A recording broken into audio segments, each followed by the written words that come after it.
Hi, Dane Carlson, Division Manager at Siler's Medical Division. Now I want to show you what each individual knob represents as far as the microscope and the fluidity. Each knob has its individual importance, and what we want to do is make sure that this microscope moves flawlessly. So let's just start from the back. This knob is going to be the tension knob of actually moving the entire light source, which would include the microscope. We don't want any knob to be really locked down, so let's just go ahead and tighten this to where it's just about a finger pinch, okay? You don't want the microscope to sway on you, but you also don't want it to be locked down. This knob is going to control then from the panographic arm all the way to the optic pod, okay? Again, we want about the same level of tension, just a little finger pinch on the end. Probably the most important movement aspect of the microscope is going to be the panographic arm. And we want the panographic arm to move flawlessly with one finger. And I'll show you how to do that. What we also want to do is, once we leave the microscope optic pod, we want it to stay perfectly in place. So you got two major components right here. This is your locking knob, okay? So it's going to be the old standard lefty-loosey, righty-tighty. We even have little holograms here to follow. What you want to do is always make sure that this knob is loose. You don't want to ever tighten this knob down for really any reason. So if you have this tight, okay, it's going to fight. It's going to be a bad movement. So we want to keep that all the way loose. The knob that we want to adjust the tension is going to be the knob back here. Again, we have a hologram here, which is going to give you, it's going to be a plus and negative. So if you turn the knob to the plus sign, it's going to make the gas piston stronger. If you turn it to the negative side, it's going to make it weaker, which means it's going to fall down. So what we want, depending on the amount of weight that you have up here, with video, without video, with digital, without digital, you want to make sure that this knob is perfectly placed for that movement. So right now we don't have anything on the microscope besides the optic pod.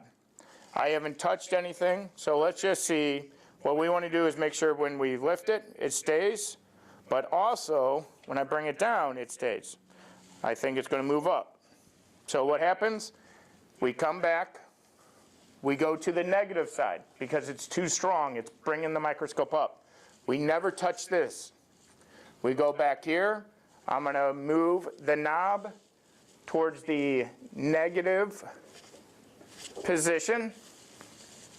It's kind of a trial and error at this point, okay? I bring it up, stays.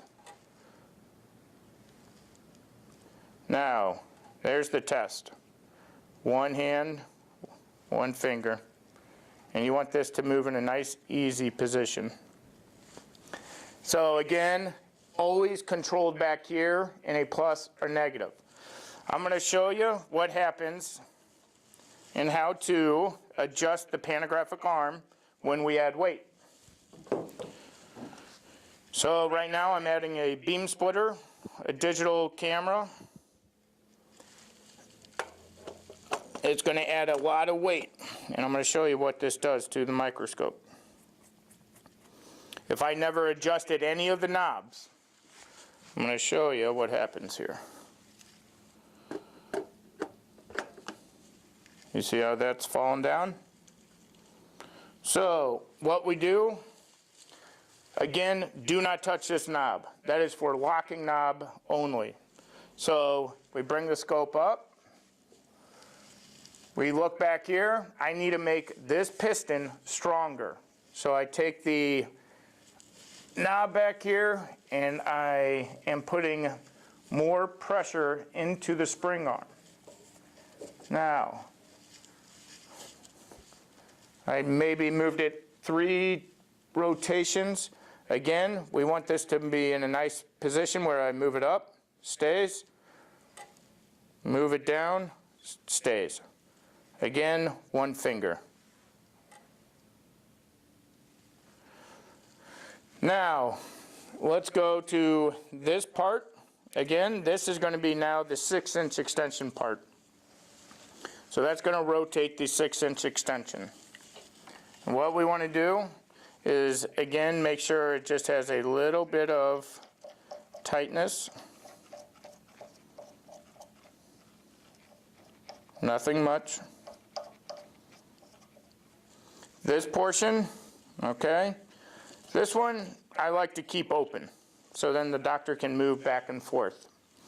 One of the critical tightening knobs, okay, is going to be this one, especially when you have any digital or video components.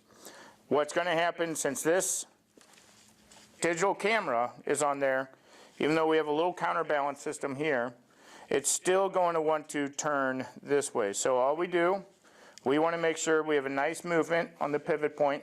We take the knob, all right. Again, you don't want anything tight. So just a little bit of tension and just do a little bit of trial error. You want this to be really nice, easy position, but to hold its weight. And right there is a really nice. This knob is going to be for the north and south movement of the optic pod. Okay, so what we want to do, we of course want to make sure that this microscope doesn't flop on you, but we also don't want to make sure that it's really tight. So again, sometimes it's subjective, but you get it to where it can move in a nice, easy, it stays in a nice position each time. The movement of the entire microscope is absolutely critical to the success of the microscope. So you want the doctor to be in a nice position and to be able to move the microscope with ease, because he's going to be struggling if not.